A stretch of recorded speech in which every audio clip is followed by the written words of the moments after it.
भूतिया हवेली का रहस्य।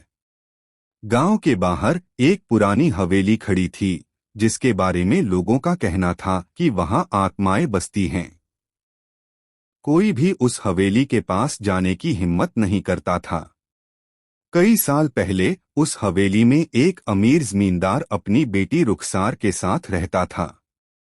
लेकिन एक रात रुखसार अचानक गायब हो गई और उसके बाद हवेली में अजीब घटनाएं होने लगीं। लोग कहते थे कि रुखसार की आत्मा अब भी वहां भटक रही है। एक दिन शहर से आए कुछ दोस्तों राहुल, अजय, नेहा और सुमित ने इस हवेली के रहस्य को जानने की ठानी। गांव वालों ने उन्हें चेतावनी दी, मगर वे नहीं माने। रात के अंधेरे में चारों दोस्त हवेली के अंदर गए। हवेली के अंदर घुसते ही ठंडी हवा का एक झोंका आया और दरवाजा अपने आप बंद हो गया। राहुल ने अपनी टॉर्च ऑन की और देखा कि दीवारों पर अजीबोगरीब चित्र बने हुए थे, जिनमें एक लड़की रोती हुई दिखाई दे रही थी।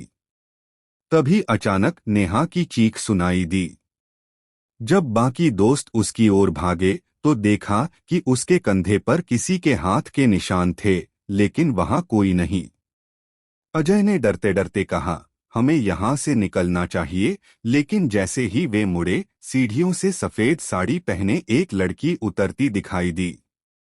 उसका चेहरा झुका हुआ था और पैर जमीन से कुछ ऊपर थे।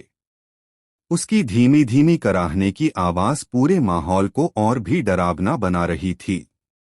सुमित ने हिम्मत करके पूछा, तुम कौन हो?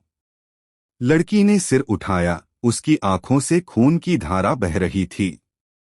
उसने दर्द भरी आवाज में कहा, मुझे इंसाफ चाहिए। चारों दोस्त घबराए हुए खड़े रहे। लड़की ने कांपती आवाज में बताया कि वह रुखसार है।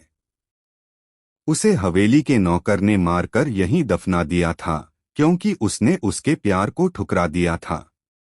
उसकी आत्मा तभी मुक्त हो सकती थी जब उसकी सच्चाई सबके सामने आए। अगली सुबह दोस्तों ने गांव वालों को सारी बातें बताईं। गांव के बुजुर्गों ने हवेली की खुदाई करवाई, जहां से रुखसार का कंकाल मिला। पुलिस ने मामले की जांच की और नौकर का नाम भी उजागर हुआ। पूजा करवाने के बाद हवेली में हो रही अजीब घटनाएं रुक गईं। लेकिन कहते हैं, अगर रात के अंधेरे में हवेली के पास कोई जाता है तो अब भी वहां किसी के कराहने की आवाज सुनाई देती है। मुझे इंसाफ चाहिए।